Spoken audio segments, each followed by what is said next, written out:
Kita akan kaji kembali ya. Kita masih serial fikih Ramadan ya. Insya Allah nanti kita kembali di hari Ahad. Jadi insya Allah Ustadz Fahid tanggal 8 dia balik ya. Tanggal 9 mudah-mudahan hari Jumat dia bisa mengisi kembali ya. Nanti kita mulai lagi untuk pengajian saya di hari Ahad tanggal 1 bulan Sya'ban ya. Tanggal 1 bulan Sya'ban kita kembali lagi. Kita akan menguatkan kembali tentang fikih shaum, fikih puasa ya. Jadi masih banyak nih Pak bahasan tentang fikih puasa ya. Jadi masih banyak. Jadi supaya kita nantinya pada saat bulan Ramadan kita memang sudah dalam keadaan siap ya, dan memahami semua hukum dan aturan-aturan dalam fikih shaum ya.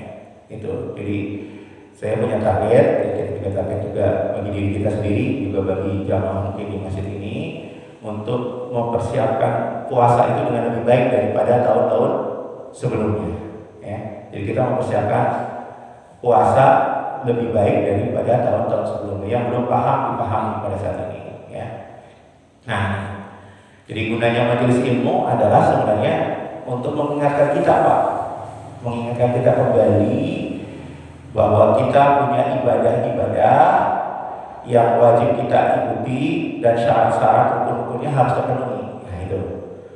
Jadi supaya kita tidak lupa pentingnya majelis ilmu di sana, ya, mengingatkan kita, ya.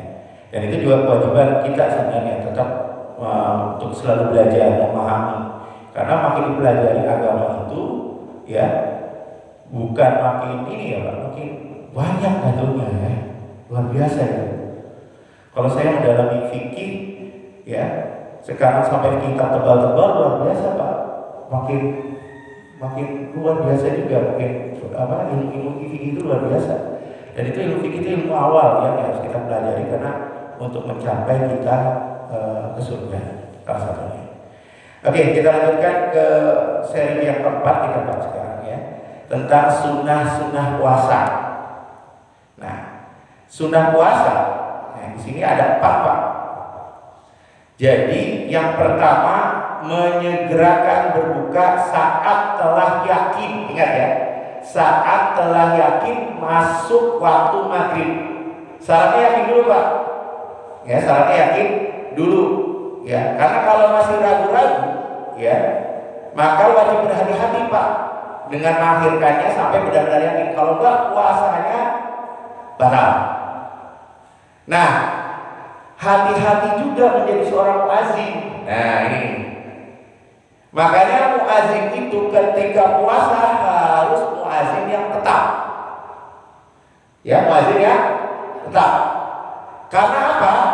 Kalau kurang 5 menit dia azan, ya, dan orang mengikuti misalnya masjid tertentu yang azannya kurang 5 menit, maka puasa orang itu batal dan kita berdosa. Ya, hati-hati, makanya hati-hati. Di bulan puasa nanti muazin subuh dan muazin ketika maghrib itu benar-benar orang terpilih. Dan jangan anak-anak. Enggak ada nih. Anak-anak kan biasa ini enggak ada orang nih, azan aja. Nah, itu bahaya. Ya, penetapan seperti ini Pak. Jadi sekarang masjid jadi ukuran untuk apa Pak? Untuk buka puasa dan untuk apa? Kita memulai puasa, yaitu waktu subuh. Ya. Jadi hati-hati Pak. Jangan sampai ada hal yang akhirnya orang membatalkan orang lain. Orang itu batal dan kita berdosa. Apalagi diikuti oleh banyak orang, dosanya lumayan Pak. Nah, muazin itu pahalanya besar, tapi resikonya juga besar. Ya, resikonya besar. Nah, oke ya. Nah, apabila kita dalam perjalanan nih Pak. Nah, ini dalam perjalanan Pak. Kita kan kadang-kadang men-set alarm waktu maghrib Pak. Ya, benar kan? Padahal kita itu berbuka dengan waktu setempat. Kalau kita kita misalnya kita syafar ke arah ke arah barat Pak, ke arah barat, berarti ke Sumatera, maka waktunya lebih lama. Paham ya?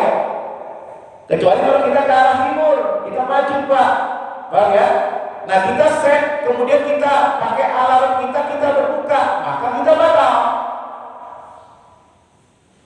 Ya, terus gimana kalau kita misalnya naik kendaraan, kita tanyakan, atau kita berhenti pada saat menjelang maghrib, ya bisa kita minta kepada supir, tahu nggak waktu maghrib sini nggak? Kalau dia nggak tahu, ya kita berhenti. Kita waktu maghrib kita turun. Nah, jadi kita mengikuti waktu setempat. Begitu juga naik kereta. Naik kereta jangan pakai alarm kita sampai diumumkan oleh masinis. Jadi masinis mengumumin Pak biasanya Pak. Masinis mengumumkan. Di pesawat juga gitu Pak. Yang mengumumkan adalah misalnya bagian dari kru dari pesawat. Jadi walaupun alarm telah ditetapkan oleh kita jangan langsung berbuka untuk kehati-hatian Pak. Ya walaupun disuruh menyegerakan berbuka, itu maksudnya orang yang mukim. Orang yang mukim kemudian ada azan, maka dia harus segera berbuka. Tapi kalau orang-orang safar dan begitu naik kendaraan, perhatikan kanan kiri Pak. Oh kanan kiri sudah pada makan, kan biasanya kalau di jalan ada yang makan tuh. Ya ada yang berbuka, ada yang apa. Nah berarti boleh Pak. Ya boleh. Jadi untuk menjaga kehati-hatian seperti itu ya. Maksudnya seperti itu. Yang kedua ini sunnah Pak, sunnah ya. Sekali lagi ini sunnah. Berbuka dengan kurma basah atau top, ya, dengan jumlah yang ganjil. Jadi kita siapin kurma Pak. Ya kita siapin kurma, walaupun cuma 3 biji nggak apa-apa Pak. Dan kita, nah disunahkan bagi orang-orang yang sini, ya, memberi makan orang-orang yang berbuka Pak. Nah lebih baik kurma, karena mungkin makanan yang lain sudah disediakan kan. Kurma belum. Nah karena sunahnya kurma, kita buat kurma 3 biji dibungkus. Nah gitu. Cukup 3 biji dibungkus, ya. Karena sunahnya kita makan kurma terlebih dahulu. Ya, kurmanya kurma basah kalau bisa. Tapi kurma apa saja kalau kita mau punya kurma kering gak ada apa-apa, ya. Jadi kurma basah namanya rutok. Ya. Jadi kurma basah namanya rutok. Ya, kurma basah namanya rutok. Kemudian kurma mentah Pak sebelum menjadi rutok namanya buser. Namanya buser. Nah, kemudian yang ketiga tamar. Nah, ini tamar ini kurma kering nih. Jadi itu kalau pertama ya Pak urutannya rutok. Kalau nggak ada rutok, buser. Kalau nggak ada tamar, nggak ada masalah. Pilihannya mau mana aja. Kemudian air putih, dia kan juga air putih. Yang paling utama dengan zam-zam ya Pak. Tapi kalau kita jauh ya nggak ada masalah ya. Kemudian hulur, makanan yang manis-manis. Tapi usahakan dulu yang tidak diproses dengan api. Apa tuh Pak? Yang tidak diproses dengan api, buah-buahan kan tidak diproses dengan api ya. Ya kalau bisa teh manis kan ada proses basah tapi ada manisnya juga, ada di proses itu ya. Kemudian baru halwa, yaitu makanan manis yang diproses dengan api. Tapi ini pilihan Pak, monggo silakan. Adanya saya cuma menyediakan buah-buahan, monggo. Mau menyediakan airnya aja juga boleh. Nyediain sirup juga boleh. Monggo silakan. Itu sunnah. Tapi sunnahnya kurma Pak awalnya, ya, kurma. Nah, kemudian sahur yang ketiga, meskipun dengan seteguk air. Nah, ini yang membedakan dengan puasa sunnah.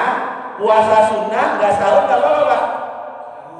Misalnya kita bangun, kemudian kita sholat, kemudian setelah udah tidur, kemudian baru kita niat sahur jam 10 nggak ada masalah. Kalau itu puasa sunnah, tapi kalau puasa wajib nggak boleh Pak. Nah, jadi harus sahur meskipun dengan seteguk air. Nah, dikatakan di sini waktu sahur itu dimulai tengah malam. Ingat ya, tengah malam, walaupun kita juga disunnahkan mengakhirkan sahur. Jadi kita mendekati waktu imsak Pak, kalau bisa. Ya, mendekati waktu, jangan kita kelamaan, kita sahurnya jam 2 Pak, ya. Jam 2 lebih baik kita pakai, jangan nonton TV. Kita apa? Zikir, kita pakai untuk baca Quran atau kita sholat malam. Ya, pakai itu daripada kita nonton TV, tawa terbahak-bahak di TV ya, melihat komedi. Jangan Pak, sayang Pak. Ya, komedi itu jangan. Kita lebih baik kita baca Quran, sholat sunnah, kemudian kita sahur mendekati imsak. Kalau saya biasa sahurnya setengah jam sebelum imsak. Ya, setengah jam sebelum imsak. Ya itu. Nah, kemudian, yang keempat mengakhirkan sahur, namun tidak sampai terlalu mendekati subuh. Nah ini dalam mazhab Pak. Walaupun benarnya mulainya puasa itu terbit fajar, betul ya Pak? Jadi mulainya puasa, sebenarnya puasa terbit fajar. Terbit fajar itu apa maksudnya? Waktu subuh. Tapi dalam mazhab kita, mazhab Syafi'i, disunnahkan untuk berhenti makan dan minum sebelum fajar Pak, dengan jarak yang cukup membaca 50 ayat, sekitar 15 menitan atau 10 menitan, kalau kita namanya imsak itu ya Pak, sebagai bentuk kehati-hatian ya, dalam bentuk kehati-hatian, sebab akurasi jadwal imsak ya ada kalanya berubah-ubah Pak ya, terlalu cepat atau terkadang terlalu lambat. Jadi ya, di dalam pendapat mazhab, walaupun namanya puasa itu dimulai ya Pak, dimulai misalnya dari terbit fajar sampai tenggelamnya matahari. Makanya kalau orang-orang yang telat Pak, misalnya telat baru bangun menjelang imsak, ketika imsak boleh makan nggak? Boleh. Tapi itu untuk hati-hatian aja bagi kita yang sudah bangun lebih awal, lebih hati-hatinya kita berhenti. Paham ya di sini ya? Gitu. Itu dalam mazhab Imam Syafi'i. Nah kemudian selanjutnya kelima, membaca doa berbuka. Ya, jadi doa berbuka yang biasa kita pakai itu sahih Pak. Allahumma laka sumtu wa bika amantu wa ala rizqa aftartu. Ya, ini cukup ya, itu boleh. Itu sebenarnya doa ini doa yang dikatakan mutamat dalam pendapat mazhab. Ya, boleh juga ditambahi dhahabat doma'u wa talul qurbu wa sabatal ajr insyaallah. Ya, boleh itu dulu dipakai, kemudian Allahumma laka sumtu boleh. Jadi di sini dikatakan ya, seorang bisa mencukupkan dengan membaca satu riwayat. Apakah Allahumma laka sumtu saja, apa dhahabat doma'u, boleh ya. Ada boleh mencukupkan dengan membaca satu riwayat saja, atau membaca keseluruhannya juga nggak ada masalah Pak. Dan ini yang lebih utama, bisa baca dhahabat doma'u. Jadi kalau dhahabat doma'u kan untuk rombongan itu terakhir ya. Jadi baca itu dulu, kemudian misalnya kita baca Allahumma laka sumtu wa bika amantu wa ala rizqi aftartu, kemudian minum Pak. Nah kemudian minum kan dhahabat doma'u telah kering, telah basah rombonganku. Nah itu Pak, urutannya sebenarnya seperti itu ya, urutannya seperti itu. Monggo silakan baca Allahumma laka sumtu boleh, dhahabat doma'u boleh, tapi kalau digabungkan keduanya juga diperbolehkan. Ini yang paling utama. Jangan sampai ada yang membid'ahkan ya. Ini semuanya sah, dan itu ada dalam kitab Al-Azkar An-Nawawi ya, karya dari Syekh Nawawi, karya dari Imam Nawawi ya, rahimahullah taala ya, seperti itu. Yang keenam, nah ini Pak tadi, memberikan jamuan berbuka bagi yang berpuasa ya, bagi yang berpuasa. Nah jadi kita nih kalau bisa bikin apa ya namanya, per RT itu bikin bikin jadwal ya, siapa yang akan memberikan jamuan buka puasa Pak ya. Jamuan buka puasa luar biasa itu pahalanya Pak. Pahalanya sama saja seperti pahala puasa dia, kita sampai ke kita juga insyaallah taala ya. Memberikan jamuan buka bagi puasa, yakni dengan memberikan hidangan yang mengenyangkan Pak. Yang mengenyangkan, bila tidak mampu maka bisa dengan 1 gelas air Pak. Air aja cukup ya. Kalau kita mampunya apa, kita niatkan, ya, kita bawa ke sini, ya. Kemudian biar orang-orang yang musafir atau yang ada di sini bisa berbuka puasa, ya, luar biasa Pak. Nah itu, kalau bisa kita seperti itu. Nah kemudian yang ketujuh, disunahkan juga mandi janabah sebelum fajar Pak. Jadi kalau kita berhubungan dengan istri, kalau bisa sebelum subuh kita sudah mandi Pak, ya sudah mandi, karena kan biar bagaimanapun kalau namanya mandi besar itu kan harus lubang-lubang itu harus kenapa? Ya dikhawatirkan itu masuk ke dalam air, ya, masuk air, sehingga lebih baik kalau kita junub lebih baik kita sebelum fajar. Ini sunnah, sekali lagi ya Pak, sunnah ya, bukan berarti mandi wajib setelah subuh gak diperbolehkan, ingat ya. Ya, puasanya tetap boleh nggak? Boleh. Ya, puasanya tetap sah walaupun kita mandi junub baru setelah subuh, nggak ada masalah dengan puasa Pak. Ya, cuma kita kehati-hatian aja. Nah yang kedelapan, nah ini yang penting Pak, ya, kita memperbanyak tilawah Al-Quran, ya, memperbanyak tilawah Al-Quran. Nah yang paling utama adalah mudarasah yang kemarin saya sampaikan, yaitu seorang membaca Al-Quran dan orang lain menyimaknya. Nyimak, kita simak, salahnya di mana, kita perbaiki.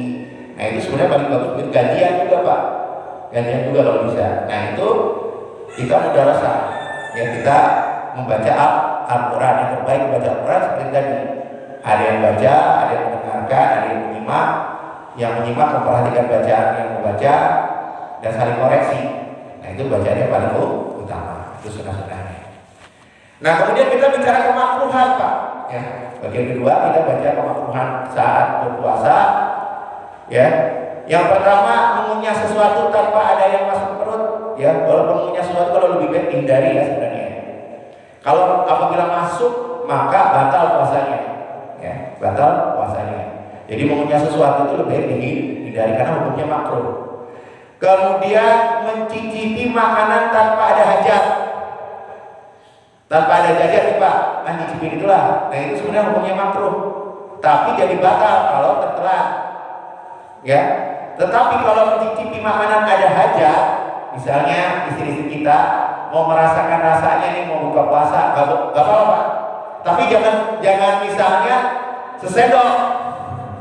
Nah yang mencicipin kemana? Nih tangan ke lidah. Nah, manisan, aseman, udah jangan berulang kali, lebih dari 3 kali. Waduh itu mah enak namanya. Ya, itu diperbolehkan Pak. Jadi perkara-perkara yang mubah, ya, karena ada kebutuhan, seperti ketika seorang mencicipi makanan untuk mengetahui cita rasanya, diperbolehkan.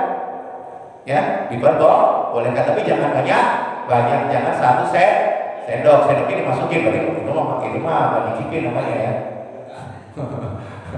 Ya, seperti itu. Nah, selanjutnya yang ketiga, berbekam dan membekam orang lain. Nah, sebenarnya dalam mazhab Syafi'i diperbolehkan Pak, tapi karena ada perselisihan pendapat di antara ulama dalam hukum ini, maka lebih baik hindari. Kenapa? Akan memasukkan badan akan menjadi lemah Pak, ya. Jadi kita hindari, ya. Jadi bila ada kaidah Pak, bila ada perselisihan di antara ulama nih, sebagian mengatakan batal dan sebagian mengatakan tidak, maka yang lebih utama yang kita ambil adalah meninggalkannya Pak, karena dua pendapat ditinggalin aja. Ya, sebagaimana permasalahan berbekam Pak. Kenapa? Ulama Hanabilah itu mazhab apa Pak? Ayo, mazhab apa? Ulama Hanabilah mazhab apa? Ulama Hanabilah adalah mazhab Ahmad bin Hanbal atau mazhab Hambali, Imam Hambali. Nah, mazhab Imam Hambali mengatakan bahwa berbekam itu membatalkan puasa. Sedangkan mayoritas ulama termasuk Syafi'iyah mengatakan tidak batal. Nah, karena ada permasalahan seperti itu, lebih baik kita meninggalkannya, jangan berbekam pada siang hari. Bukan malam hari boleh? Boleh, nggak ada kaitannya malam hari kan? Karena malam hari kita sudah berbuka. Nah itu, ya. Kemudian, nah menyelam dalam air, ya menyelam dalam air itu juga makruh Pak, bahkan mendekati haram karena air masuk bahkan ke dalam telinga dan sesuatu yang terbuka, jauh terbuka, yang kemarin kita bisa mulut kemana-mana. Nah itu lebih baik dihindari. Kemudian yang kelima, bersiwak setelah waktu duhur. Jadi dalam mazhab Imam Syafi'i makruh hukumnya ketika tergelincirnya matahari. Ya, kalau sudah tergelincirnya matahari kapan? Ketika masuk waktu azan zuhur. Nah itu namanya waktu tergelincirnya matahari, itu waktu makruh untuk menyikat gigi, menggosok gigi. Ya. Kemudian makruh juga kalau kita banyak makan. Jadi kalau setelah berbuka makannya banyak, ya, jadi itu namanya apa? Balas dendam karena nggak makan seharian. Ketika waktu maghrib makannya banyak, sampai nggak bisa sholat tarawih. Nah itu jangan Pak.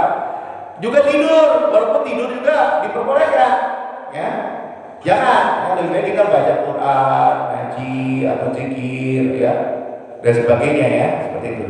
Serta berbicara yang hal-hal yang tidak berfaedah, ya, seperti kemarin kita ceritakan, ya, namimah, kemudian kita melakukan ghibah dan sebagainya, berbohong, dusta, bersumpah atas nama Allah. Nah itu juga berbicara hal-hal yang tidak berfaedah, itu dikurangi lah, ya, dikurangi. Kemudian yang ketujuh, menikmati sesuatu yang mubah, baik yang hal yang dicium, dilihat atau didengar. Maksudnya apa di sini Pak? Perkara yang juga bisa mengatakan pada pembatal puasa saat dilakukan maka menjadi makruh, ya. Seperti permasalahan nomor 1 dan nomor 4, ya, seperti itu, ya. Ya, jadi nomor 4 bisa menjadi hal yang menjadi makruh bahkan diharamkan. Menjadi pembatal puasa yang kemarin dijelaskan. Paham ya ini ya Pak ya? Oke, kita jelaskan sekarang tentang imsak. Apa itu imsak? Bukan imsak dalam hal ketika waktu imsak, ya, bukan, ya. Bukan imsak ketika kita selesai ini. Maksudnya imsak di sini adalah menahan dari segala pembatal puasa hingga terbenam matahari. Ya, hingga terbenam matahari. Jadi kita menahan sesuatu hal yang membatalkan puasa dari subuh, ya, dari terbit fajar hingga terbenamnya matahari. Apa saja Pak? Misalnya kita sengaja membatalkan puasa nih, ya, sengaja membatalkan puasa, maka kita wajib imsak. Jadi walaupun membatalkan puasa, kita nggak boleh makan minum Pak,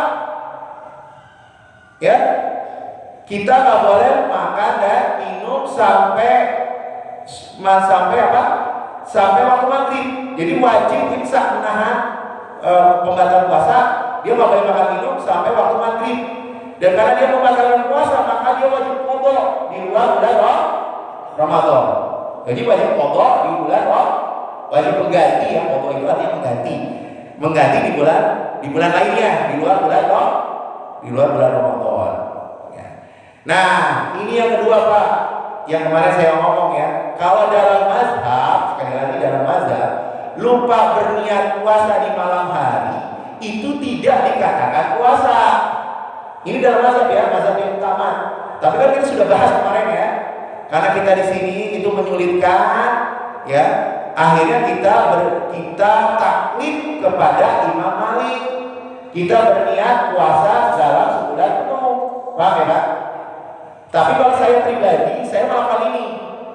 Ya, ingat ya, saya pribadi, saya melakukan yang ini, saya tidak melakukan yang tadi. Tapi saya tidak boleh mengatakan apa yang dilakukan masyarakat itu salah, nggak boleh. Karena ada dasarnya, ada dalilnya. Dan itu sudah disampaikan oleh ustaz kita di sini, dan ustaz kita juga sudah disetujui oleh Lajnah Nahdlatul Ulama. Jadi dalam situs Nahdlatul Ulama diperbolehkan Pak. Jadi nggak batal. Tapi kalau dalam mazhab kita belajar, karena kita belajar, ya Pak, ya. Jadi mohon dipahami, kita sedang belajar di sini, biar paham. Jadi kalau dalam mazhab yang utama lupa berniat puasa di malam hari, maka dia dikatakan tidak berpuasa. Ya, maka walaupun dia dikatakan dia tidak puasa, maka dia ada wajib imsak, menahan tidak makan dan minum sampai maghrib, gitu. Dan dia wajib qadha di bulan yang lain. Ini dalam mazhab Pak, mazhab yang utama, yang kibar, yang sahih, gitu ya, yang ini. Walaupun kita pada saat ini ya kita di sini masjid ini mengikuti bertaklid dengan pendapat Imam Malik berdasarkan pendapat guru-guru kita di sini. Paham ini ya Pak? Oke, yang ketiga, makan sahur karena mengira belum terbit fajar. Ternyata sudah masuk waktu subuh. Tiba-tiba kita bangun, belum ini nih, belum apa? Udah waktu subuh, kita langsung makan aja lah. Kita sahur. Nah, itu sebenarnya dia tidak puasa kedudukannya. Karena sudah masuk waktu subuh. Ya. Maka dia wajib juga imsak. Dia nggak boleh makan minum karena dia tidak puasa waktu itu, maka wajib dia tidak boleh makan minum. Karena dia wajib menahan dan dia juga harus mengqadha puasanya di lain waktu. Nah, ini Pak. Ini belajar fikih seperti ini. Ini kalau dalam fikih sebenarnya bacaannya panjang Pak. Cuma kita ringkas dalam bentuk tabel supaya enak ya. Kemudian berbuka karena mengira sudah tenggelam matahari, ternyata belum masuk maghrib. Nah, itu saya bilang hati-hati nih bagi seorang muadzin. Ya. Jadi kita sudah mengira waktu maghrib, gak taunya ada pengeras suara mohon maaf belum maghrib. Nah, gimana tuh? Batal puasanya. Ya, orang itu batal puasanya. Yang azan juga dosa itu. Ya. Karena mengira waktu ternyata belum maghrib, nggak tahu jadi mau lagi. Waduh, gimana nih? Nah, dia yang membatal yang dia makan minum mengira waktu maghrib, maka dia batal puasanya dan wajib qadha di lain waktu Pak. Ya. Nah, kemudian yang kelima, tertelannya air saat puasa bukan karena tohara yang wajib atau sunnah. Ya. Tertelan air saat puasa maka itu wajib imsak. Makanya kita lebih baik tidak berkumur-kumur, juga tidak intimsyak, menghirup air Pak, udah tempel aja airnya di bibir, buang, udah tempel aja Pak, cukup tempel. Dulu juga di dalam mazhab Syafi'i juga sebenarnya berkumur-kumur dan intisyak itu hukumnya sunnah ya. Jadi di waktu puasa lebih baik kita menghindari masuknya air ke dalam mulut ya. Kita hindari. Nah, kalau tertelan Pak, maka batal puasanya. Karena tertelan puasanya wajib imsak, dia menahan sampai waktu maghrib. Dan dia harus menggantinya qadha puasa di lain waktu di luar bulan Ramadan. Nah, kemudian ada orang yang sembuh dari sakit tapi dalam keadaan berpuasa. Nah, dalam keadaan berpuasa ya, maka ketika dalam keadaan berpuasa kemudian dia batal ya.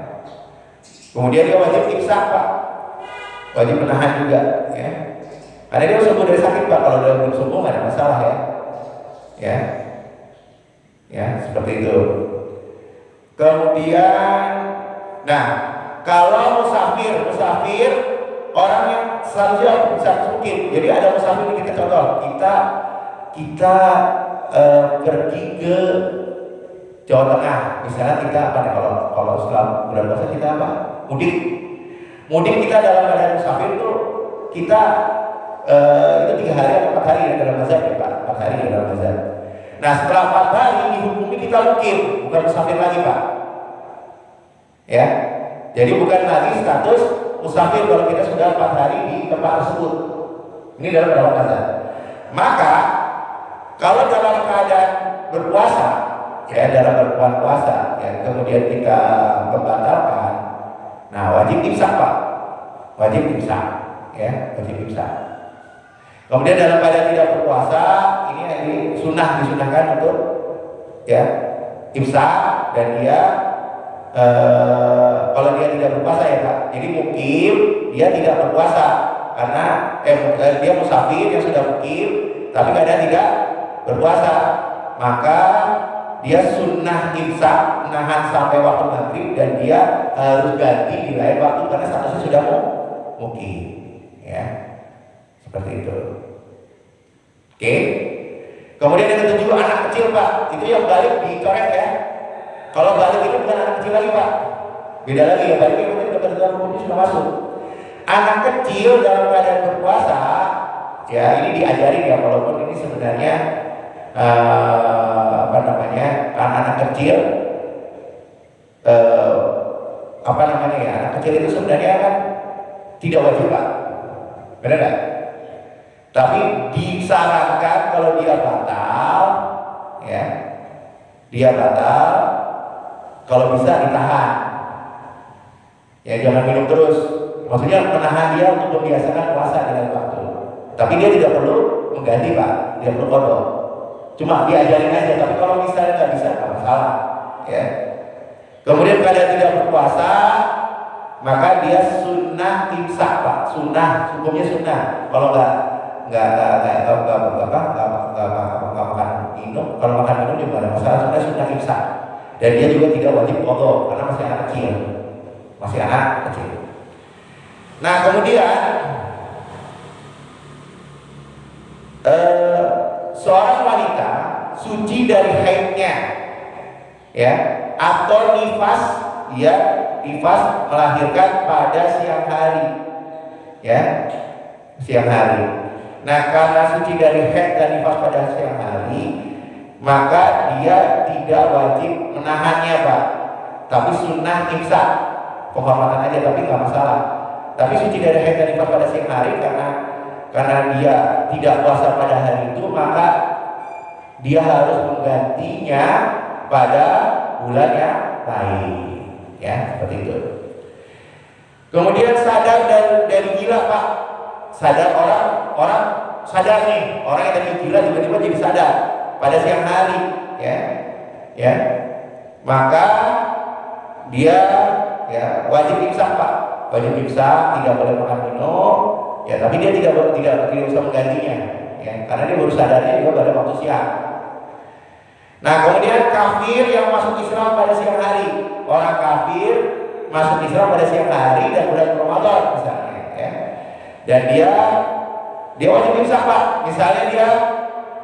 Misalnya mohon maaf ya, dia baru syahadat jam 10 bulan Ramadan, ya syahadat jam 10 bulan Ramadan. Dia kan memang sudah tidak berpuasa kan awalnya, tapi dia wajib imsak karena dia jadi muslim.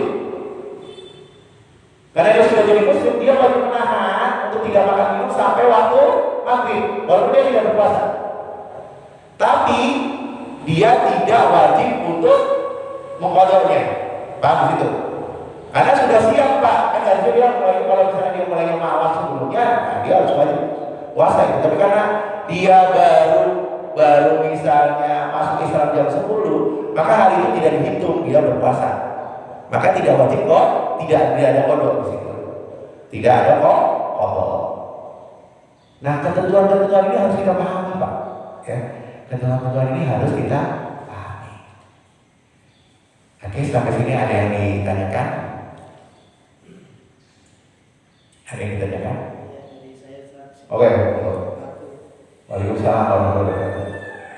Kecuali di masjid besar seperti Istiqlal, Pondok dan masjid besar lainnya itu mempunyai manajemen khusus. Betul.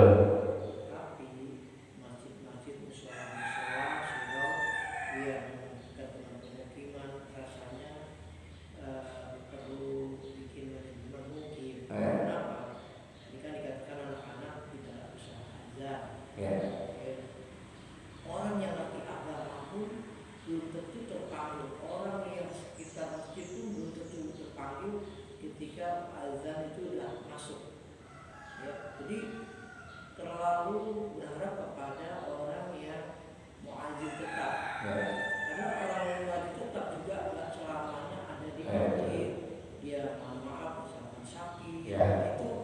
itu ya harus dimaklum juga orang-orang yang memang nggak kesehatannya terganggu dan anak-anak lebih biasanya ramai itu bisa, tapi yang tidak siap ya seperti itu tadi. Jadi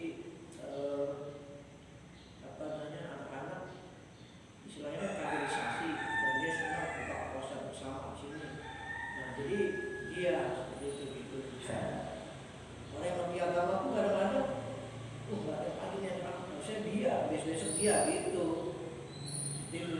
Ya, makanya ini penting, apalagi status ini masjid jami, Pak. Ini masjid yang paling utama, ini yang harus kehati-hatiannya paling tinggi. Ini masjid kita justru. Karena masjid kita itu jadi rujukan masjid-masjid musola atau masjid sekitarnya. Ini masjid jami, Pak. Jadi kedudukan paling kuat kita sholat itu ibadah ini masjid jami. Kalau di antara misalnya ada musola, ada masjid biasa, ada masjid jami, maka paling utama adalah sholat di masjid jami, pahalanya paling besar. Dan pengaturan di masjid jami ini manajemen harus lebih bagus. Misalnya nggak ada muadzin tetap, misalnya itu ada penggantinya. Jadi kita memang tidak diam, Pak. Harus misalnya siapa yang kalau Pak ini nggak ada, Pak Ali misalnya nggak ada, ya, Pak Ali misalnya nanti bisa minta siapa yang hadir, yang bisa hadir pada saat besok nih saya mau kerja nih, atau saya mau kemana nih, atau saya mau safar, saya mau pergi. Pak Ali ngomong kepada pengurus, tolong nanti yang muadzin siapa nih yang waktu itu dia tidak kerja atau tidak melakukan kegiatan untuk azan, ya azan maghrib dan azan subuh, itu memang harus disiapkan, Pak. Harus disiapkan. Itu wajib, ya itu wajib. Ini wajib banget ini, karena kita nih jadi patokan, masjid kita ini patokan bagi musola-musola sekitarnya, ya. Jadi musola-musola sekitarnya itu patokan itu kita. Ya jangan sampai kita melakukan kesalahan, Pak. Ini penting, ya, penting. Jangan sampai kita melakukan kesalahan sehingga kita malah jadi buruk di hadapan orang lain.